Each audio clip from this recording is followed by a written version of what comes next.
Hi guys, ఎలా ఉన్నారు? అందరూ బాగున్నారా? సరే, వీడియోస్ ఎందుకు తీయలేదో తెలుసా? మాకు ఫైనల్ ఎగ్జామ్స్ జరుగుతున్నాయి, అయిపోయినాయి కాబట్టి మళ్ళీ వీడియోస్ స్టార్ట్ చేద్దాం. ఈరోజు వీడియో వచ్చేసి అంటే మా సండే స్కూల్లో ఒక స్టోరీ మాతో షేర్ చేశారు. ఆ స్టోరీని నేను మీతో షేర్ చేయాలనుకుంటున్నా. ఇప్పుడు మా ఫ్యామిలీతో టైం అనమాట, అందులో మీరు కూడా జాయిన్ అవ్వండి. Okay, let's get started our video.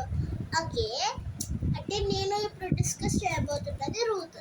And మన బైబిల్లో మొత్తం అంటే మన బైబిల్లో ఎక్కువ బాయ్స్ ఉంటారు, ఓన్లీ 2 మెంబర్స్ గర్ల్స్. ఎవరెవరు?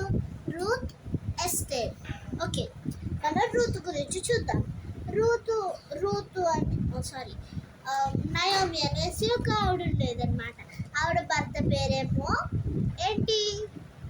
Elimelech. Okay, Naomi, Elimelech. And వాళ్ళకి 2 అబ్బాయిలు ఉన్నారు. వాళ్ళ పేరు వచ్చేసి మహ్లోను, కిలియోను. అయితే వాళ్ళ ఊరి పేరు ఏంటంటే బెత్లెహేము. బెత్లెహేము ఊర్లో కరువు వచ్చింది. అయితే వాళ్ళు మోయాబు దేశం, అంటే బెత్లెహేంలో ఫుడ్ లేదు, వాటర్ ఉండవు కాబట్టి మోయాబు అనే దేశానికి వెళ్ళారు. అయితే మోయాబు దేశానికి వెళ్ళి అక్కడ వాళ్ళ 2 అబ్బాయిలకి పెళ్లి చేసింది. ఫస్ట్ అబ్బాయి వాళ్ళ వైఫ్ వచ్చేసి ఆర్పా, సెకండ్ అబ్బాయి వాళ్ళ వైఫ్ వచ్చేసి రూతు. ఇప్పుడు రూతు గురించి నేను చెప్తా. అయితే వాళ్ళ ఊరికి వచ్చాక కొన్ని రోజులకి నయోమి వాళ్ళ హస్బెండ్ చనిపోయారు. అయితే వాళ్ళ పిల్లలని వాళ్ళ కోడలు నయోమి ఉండేరన్నమాట. అలా కొన్ని రోజులు గడిచిన కొద్దీ వాళ్ళ పిల్లలు కూడా చనిపోయారు. అప్పుడు వాళ్ళు చాలా పాపం కదా, మరి వాళ్ళు ముగ్గురే ఉంటారు మోయాబు దేశంలో. అలాగా అయితే ఒక రోజు ఎవరు చనిపోయారు ఇంతకీ? ఫస్ట్ ఏమో నయోమి వాళ్ళ హస్బెండ్ చనిపోయారు. అండ్ నెక్స్ట్ ఎవరు చనిపోయారు? వాళ్ళ పిల్లలు. వాళ్ళ పేర్లు ఏంటి? మహ్లోను, కిలియోను. ఓకే, నేను లాస్ట్లో క్వశ్చన్స్ అడుగుతాను, ఆన్సర్ చెప్పాలి. అయితే నయోమికి ఒక ఆలోచన వచ్చిందనమాట. వీళ్ళిద్దరు పిల్లలు ఉన్నారు కదా, వీళ్ళిద్దరు కోడళ్ళు ఉన్నారు కదా, ఆ కోడళ్ళిద్దరిని వాళ్ళ అమ్మగారింటికి పంపించేసి వేరేగా మ్యారేజ్ చేసుకోమందామని అనుకుంది. అయితే తను ఏం చేసిందంటే వాళ్ళిద్దరు కోడలతో చెప్పింది. ఎవరు వాళ్ళిద్దరు కోడలు? ఫస్ట్ కోడల పేరేంటి? ఆర్పా. అండ్ సెకండ్ కోడల పేరేంటి? రూతు. అయితే ఆర్పా అంట వాళ్ళ అత్తగారిని హక్ చేసుకుని కిస్ చేసి వెళ్ళిపోయారు. మరి రూత్ ఏం చేసే వాళ్ళ ఇంటికి వెళ్ళిపోయారు, అంటే వాళ్ళ ఊరికి వెళ్ళిపోయారు. అయితే ఇంకెవరు ఉంటారు? రూతు. ఆర్పా ఎక్కడికి వెళ్ళిపోయింది? వాళ్ళ అమ్మగారింటికి. రూత్ ఉంటుంది కదా, రూత్ అంట ఏం చెప్పింది? నేను ఎక్కడికి వెళ్ళను, అంటే మీ ఊరే మా ఊరు, మీ జనులే మా జనులు అనేసి ఉంటుంది అన్నమాట. మీరు ఎక్కడైతే సమాజం చేపడతారో నేను అక్కడే మృతి పొందుతాను అనేసి ఉంటుంది. ఓకే, నెక్స్ట్ అయితే ఏమైంది? అప్పుడు వాళ్ళు రూతు ఇంకా వాళ్ళ అత్తగారి పేరేంటి? నయోమి ఇంకా రూతు వెళ్ళారు వేరే చోటికి, అదే బెత్లెహేంకి వచ్చేసారు మళ్ళీ. అయితే వెళ్తే అక్కడ ఒక అతను ఉన్నారనమాట. అతని పేరేంటో నాకు తెలియదు, కానీ అతను సొంతూరుకి వెళ్ళారు కదా, వాళ్ళ చుట్టుపక్కల వాళ్ళు ఏమన్నా హెల్ప్ చేస్తారేమో అనేసి ఆశతో వెళ్ళారు. అప్పుడు ఆ ఊర్లో అందరూ గుంపుకుని నువ్వు నయోమి కదా అన్నారు. కానీ మీకు తెలుసా నయోమి అంటే అర్థం ఏంటి? స్వీట్. కానీ వాళ్ళందరూ నయోమి అని పిలిచినప్పుడు ఈవిడ అన్నారనమాట, నేను నయోమి కాదు, నాకు భర్త లేరు, పిల్లలు లేరు, కాబట్టి నేను స్వీట్ కాదు. అంటే నయోమికి అర్థం స్వీట్ కదా, దానికి ఆపోజిట్ ఏంటి? చేదు. అంటే నేను చేదుగా ఉన్నాను అనేసి అట్లా చెప్పింది అనమాట వాళ్ళతో. అప్పుడు ఏమైంది అంటే ఈమె వచ్చి అంటే ఈ అమ్మాయి నయోమి అనుకున్నారు వాళ్ళు సొంతూరు కదా, వాళ్ళ చుట్టుపక్కల వాళ్ళు ఏమైనా హెల్ప్ చేస్తారేమో అనేసి ఆశతో వచ్చారు. కానీ ఎవరు హెల్ప్ చేయలేదు. రూతు ఉంది కదా, ఆ రూతు అక్కడ ఒక పొలం కనిపించింది. అక్కడ వాళ్ళు ఏం చేస్తారంటే రైస్, జ్యూట్, వీటు అలా ఉంచుతారనమాట కొద్దిగా. ఆవిడ ఏరుకునేది అనమాట అక్కడికి వెళ్ళి. అయితే ఒకరోజు పొలం యజమాని ఉంటారు కదా, ఆ యజమాని చూసి, అంటే అమ్మాయి చాలా ముసుగేసుకుని ఉంటుంది, ఎవరిని పైకెత్తిలా చూసేది కాదనమాట. ఎప్పుడు ఇలా కిందకుండి అలాగ తన పని తను చూసుకుని వెళ్ళిపోయేది అనమాట. అయితే ఒక రోజు యజమాని చూసారు, అడిగారు, ఎవరమ్మా నువ్వు అనేసి అడిగితే అమ్మాయి స్టోరీ చెప్పింది అనమాట, ఇలా జరిగింది అనేసి చెప్పితే అప్పుడు అతను అన్నాడు సరే అని చెప్పేశాడు. తర్వాత మరుసటి రోజు అమ్మాయి మళ్ళీ వచ్చింది, వచ్చి ఏరుకుంటే రాజు ఆ యజమాని చెప్పారనమాట, ఇలాగ రైస్ జ్యూటు బిట్ ఇలా కొంచెం కొంచెం ఎవరికి చెప్పారు,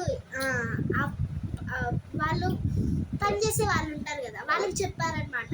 యజమాని చెప్పారు, మీరు ఇలా కొంచెం ఉంచండి, రైస్ కానీ జ్యూట్ కానీ వీటి కానీ ఉంచండి అని చెప్తే వాళ్ళు ఏం చేసేవారు, కొద్ది కొద్దిగా ఉంచేసి మిగతాది వాళ్ళు అదే యజమానికి ఇచ్చేవారు అనమాట. అప్పుడు ఇంకా కొంచెం కొంచెం ఉంది కదా, దాన్ని ఏం చేసేది, రూతు వచ్చి ఏరుకునేది. అలా ఒక రోజు అంట రూతు వాళ్ళ ఇంటికి అత్తతో చెప్పింది, ఫస్ట్ డే పొలంలోకి వచ్చి ఏరుకుంది కదా, నేను చెప్పలేదు, ఫస్ట్ డే వచ్చి ఏరుకుంది కదా, అది అత్తతో చెప్పింది. అత్తయ్య ఇలాగా ఈరోజు నేను ఒకరిని కలిసాను యజమాని, అతని అడిగారు ఏమైంది అంటే చెప్పాను, అతను ఇలాగా రోజు ఉంచమని చెప్పాడు, ఇదిగోండి అత్తయ్య మనందరికీ సరిపడా రైస్ అనేసి అని చెప్పారనమాట. ఏంటి దాన్ని ఏమంటారు, పరిగి ఉంటుంది పరగ ఉంటుంది కదా, దాన్ని దంచేవారు కదా, దాన్ని దంచితే అందులోంచి ఏమొచ్చేది, రైస్ వచ్చేది. ఆ రైస్తో వాళ్ళు కుక్ చేసుకునేసి తినేవారు అనమాట.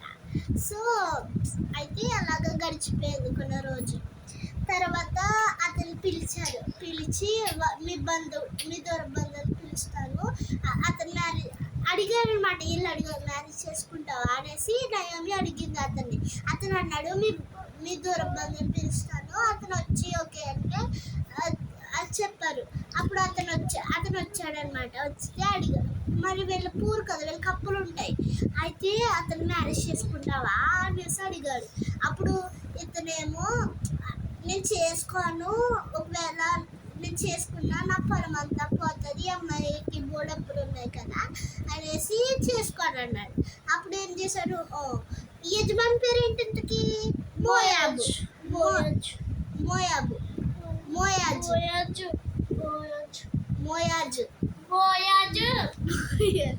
సారీ బోయాజు. అయితే బోయాజు రూత్ని మ్యారేజ్ చేసుకున్నాక వాళ్ళకి ఉన్న అప్పులన్నీ తీర్చేశాడు. సో అది రూతు స్టోరీ అనమాట. ఇంకా తనకి కొన్ని రోజులు అయ్యాక వాళ్ళకి చిన్న బాబు పుట్టాడు అనమాట. ఓకే,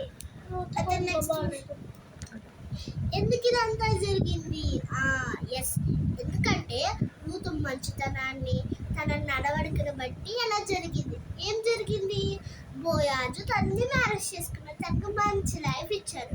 ఎందుకో తెలుసా, వాళ్ళ అత్తయ్యతో వార్ప ఉద్దేశం వెళ్ళిపోయినట్టు వెళ్ళకుండా రూతు వాళ్ళ అత్తయ్యని ప్రేమించి ఉన్నది కదా, వాళ్ళ అత్తయ్యతోనే ఉన్నది కదా, ఆ మంచితనాన్ని చూసి అతను మ్యారేజ్ చేసుకున్నాడు.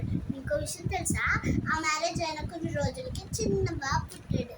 ఓకే, ఇలా చూడండి, దీన్ని బట్టి మీకు ఏం అర్థమైంది, మనం కూడా రూతులాగానే నమ్మకంగా ఉండాలి, మంచిగా ఉండాలన్నమాట. ఓకే నా పిల్లలు, సరే ఈరోజు thank you for supporting me. Sorry నేను ఏమన్నా మిస్టేక్ చెప్తే, మీ సపోర్ట్ వల్లే ఈరోజు మేము ఎత్తుకెళ్తాం. ఓకే, మీరు మమ్మల్ని ఇంకా సపోర్ట్ చేస్తూ ఉండండి, మీకు మంచి వీడియోస్ ఇస్తాం. Okay, thank you, bye. నేను ఇంకా మంచిగా వాక్యాలు, మీకు స్టోరీస్, ఇంకా రైమ్స్ నేర్పించడానికి ప్లీజ్ మా ఫ్యామిలీ గురించి మాకు ప్రేయర్ చేయండి, మేము కూడా ప్రేయర్ చేస్తాం. Okay, bye.